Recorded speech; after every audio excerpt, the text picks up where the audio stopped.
ನಿನ್ನ ಗಂಡನಾದ ರಾಮಚಂದ್ರನು ತನ್ನ ರಾಜ್ಯವನ್ನೇ ಹೋಗಲಾಡಿಸಿಕೊಂಡು ಅಡವಿಯೊಳಗೆ ಬಡ ಋಷಿಗಳಂತೆ ಕಾಲವನ್ನು ಕಳೆಯುವ ರಾಮನಲ್ಲಿದ್ದರೆ ನೀನೇನು ಸುಖ ಪಡಿವಿ.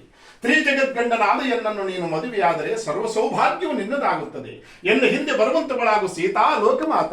ಎಲೆ ನೀಚ ರಾವಣ, ಗಂಜಿಗೆ ಗತಿ ಇಲ್ಲ ತಾಯಿ ಎಂದು ಭಿಕ್ಷೆ ನೀಡಿ ಎಂದು ಬಂದು ಭಿಕ್ಷೆ ನೀಡಲಿಕ್ಕೆ ಹೋದರೆ ಕತ್ತಿ ಕೈ ಒಳಗೆ ಬಿಡಿದು 10 ರಥವೆಂದು ಅರ್ಪಡಿಸುವಂತ ನಿನ್ನಂತ ನೀಚನನ್ನು ತಿಳಿದುಕೊಂಡೆ ಎನ್ನ ಪತಿಯಾದ ಶ್ರೀರಾಮಚಂದ್ರನು. ಎಲೆ ನೀಚನೆ, ದೊಡ್ಡ ಸಮುದ್ರಕ್ಕೆ ಚಿಕ್ಕದೊಂದು ಕಾಲುವೆ ಈಡಾಗಬಹುದೇ?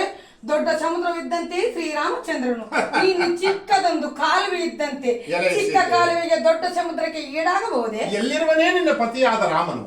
ಅಂಥ ರಾಮರು 1 ಕೋಟಿ ರಾಮರು ಬಂದರೂ ಕೂಡ ನನ್ನೇನು ಮಾಡಬಲ್ಲರೇ ಸೀತೆ?